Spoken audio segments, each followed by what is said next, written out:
बाबा जी की प्यारी सास संगत जी, राधा स्वामी जी, प्यारी सास संगत जी, दिल्ली में बाबा जी के साथ सवाल जवाब का कार्यक्रम हुआ। तो सास संगत जी, पंडाल में हमेशा की तरह अच्छा माहौल बना हुआ था। बाबा जी जब स्टेज पर आए तो सबसे पहले शब्द गाए गए। उसके बाद सवाल जवाब का कार्यक्रम हुआ। तो सात संगत जी, दिल्ली में सवाल जवाब कुछ इस प्रकार हुए। सबसे पहले बाबा जी से सवाल पूछा गया कि बाबा जी, मैं पानीपत के पास समालखा में रहती हूँ। वहाँ पर बहुत सारी संगत रहती है, लेकिन वहाँ पर कोई ट्रेन नहीं रुकती। तो बाबा जी, आप कुछ करो। बाबा जी ने फरमाया कि बीवी, ये तो मांगने वाली चीज़ है ही नहीं। ये तूने क्या मांग लिया? अगर मांगना ही था तो मालिक को मांगती। तो बाबा जी ने कहा कि बेटा, वो मालिक कहीं दूर नहीं है। भजन सिमरन करो, फिर आपको कुछ दूर नहीं लगेगा। अगला सवाल बाबा जी से एक भाई ने पूछा कि बाबा जी, मैं सेवा तो बहुत करता हूँ, लेकिन मेरे मन में कन्फ्यूज़न है सेवा को लेकर। इस बारे में मैं अपनी माता जी से भी पूछता हूँ कि मेरी सेवा बुजुर्गों को सेंटर से लेकर आने की और छोड़कर आने की है। सेवा तो मैं बहुत करता हूँ, पर बाबा जी, मुझसे भजन सिमरन नहीं किया जाता और ना ही भजन सिमरन करने का मुझे समय मिल पाता है। तो बाबा जी ने उसे कहा कि बेटा, बाहर की सेवा तो बस माहौल बनाने के लिए होती है। असली सेवा तो भजन सिमरन की है। भजन बंदगी ही सबसे बड़ी सेवा है। तो बाहर की जितनी भी सेवा आप करते हो, वो तो केवल माहौल बनाने के लिए है, लेकिन असल सेवा तो भजन बंदगी है। फरमाया गया है, ए सेवा चाकरी, नाम बसे मन आए। तो बाबा जी, अगला सवाल बीवी ने किया। उस बीवी ने कहा कि बाबा जी, मैं रुद्रपुर से आई हूँ और रुद्रपुर के गांव में एक सेंटर बनाया गया है, जहां इस बार आपको आना था, लेकिन आप नहीं आए। तो बाबा जी, आप वहां पर कब आओगे? तो बाबा जी ने मजाक करते हुए फरमाया कि बीवी जी, आप ऐसा करो कि मेरा क्लोन बनवा लो। तो फिर बाबा जी ने फरमाया कि बीवी जी, अब तो ज़माना बदल गया है। पहले तो मुरीद जाया करता था गुरु के पास, और अब आप मुझे बुलाते हो। तो फिर उस बीवी ने कहा कि बाबा जी, वहाँ भी संगत आस लगाकर बैठी है। तो बाबा जी ने कहा कोई बात नहीं। तो बाबा जी से अगला सवाल किया गया कि बाबा जी, जिस तरह मिठाई की दुकान पर तरह तरह की मिठाई होती है, वैसे ही आजकल धर्म गुरु बन गए हैं। तो बाबा जी, हम कैसे परख करें कि कौन सही है और कौन गलत है? तो बाबा जी ने कहा कि बेटा, हम कौन होते हैं ये फ़र्क करने वाले कि गुरु कैसा है?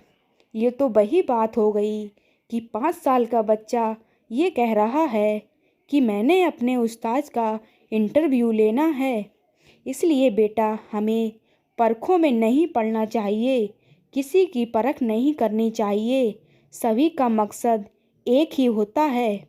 इसलिए बेटा, भजन बंदगी करो, असल के साथ जुड़ो, ना कि परखों में पड़ो। अगला सवाल बाबा जी से पूछा गया कि बाबा जी, मैं बहुत कोशिश करती हूँ कि अपने दिमाग को शांत रखूं, लेकिन फिर भी दिमाग में एक साथ बहुत सारे विचार आ जाते हैं। तो बाबा जी ने कहा कि बेटा, सोचना तो अच्छी बात है, एक हद तक सोचना बिल्कुल सही है, लेकिन ये बात हमेशा ध्यान रखनी है कि अगर हम प्रॉब्लम के ऊपर सोचेंगे तो प्रॉब्लम बढ़ती जाएगी, लेकिन अगर हम उस प्रॉब्लम का हल निकालने के बारे में सोचेंगे तो निभाना बड़ा आसान हो जाएगा। तो इस करके प्रॉब्लम पर ध्यान नहीं देना, सॉल्यूशन पर ध्यान देना है। बाबा जी से अगला सवाल एक लड़की ने पूछा कि बाबा जी, किस्मत और लक में क्या फ़र्क होता है? इस पर बाबा जी ने फरमाया कि बेटा, पंजाबी में तो लक का मतलब कुछ और ही होता है। इस पर संगत हंसने लगी। फिर बाबा जी कहने लगे, वो कहते भी हैं लक हिले मजाजन जानदगी दा। बाबा जी की ये बात सुनकर पूरे पंडाल की संगत हंसी गूंजने लगी। बाबा जी से अगला सवाल किया गया कि बाबा जी, आपसे मेरी एक ही विनती है कि आप कभी मेरा साथ नहीं छोड़िएगा। तो बाबा जी ने कहा कि बेटा, माँ बाप कभी अपने बच्चों का साथ नहीं छोड़ते। ये तो बच्चे ही हैं जो माँ बाप का साथ छोड़ जाते हैं। माँ बाप कभी नहीं छोड़ते। फिर बाबा जी एक पंक्ति कही, ओसा साढ़े तो बक नहीं, तेरी देखन वाली अख नहीं। तो बेटा, वो मालिक हमसे दूर नहीं है। वो मालिक कभी अपने बच्चों का साथ नहीं छोड़ता।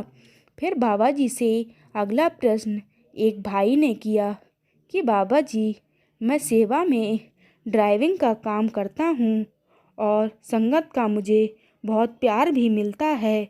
बड़े बुजुर्ग तो मुझे आशीर्वाद भी देते हैं और ना जाने कितनी चीज़ें मेरे लिए बना कर ले आते हैं। कोई मेरे लिए पराठे ले आता है तो कोई ड्राई फ्रूट्स ले आता है। इस तरह मुझे सभी का आशीर्वाद मिलता है। तो बाबा जी ने कहा कि बेटा, इन चीज़ों को हजम करना सीखो। ये चीज़ें कभी किसी को नहीं जतानी हैं। तो बाबा जी से अगला सवाल पूछा गया कि बाबा जी, हमेशा अच्छे लोगों का ही मालिक इम्तिहान क्यों लेता है? तो बाबा जी ने फरमाया कि बेटा, मालिक इम्तिहान नहीं लेता, हम अपना इम्तिहान लेते हैं। और अगर मालिक इम्तिहान लेने लग जाए तो हमसे पास नहीं हुआ जाना। अगर कोई परेशानी हम पर आई है तो वो हमारी करनी का नतीजा है, हमारे कर्मों का फल है। तो इसलिए बेटा, हमें तो हिम्मत रखनी है और मालिक के भाने में रहना है, तो सारी परेशानियां हंसते हंसते निकल जाएंगी। तो साथ संगत जी, बाबा जी से अगला सवाल पूछा गया कि बाबा जी, भजन सिमरन में ध्यान कैसे लगे? तो बाबा जी ने कहा कि बेटा, ये तो अभ्यास पर निर्भर करता है। जब हम प्रैक्टिस करेंगे तब कहीं जाकर ध्यान स्थिर होगा। अगर एक बच्चा बस यही कहता रहे कि मेरा पढ़ाई में मन नहीं लगता, तो क्या वो पास हो पाएगा? लेकिन अगर अपने मन को मारकर वो पढ़ाई करेगा तभी तो कुछ मुकाम हासिल कर सकेगा। ऐसे ही बेटा, हमने प्रैक्टिस करनी है, बैठना है। अगर बैठेंगे तब जाकर कहीं ध्यान स्थिर होगा। तो साथ संगत जी, ये थे बाबा जी के दिल्ली में किए गए सवाल जवाब। तो इसी के साथ हम आपसे इजाज़त लेते हैं। तो साथ संगत जी, इसी के साथ हम आपसे इजाज़त लेते हैं। बाबा जी की प्यारी साथ संगत जी, राधा स्वामी जी।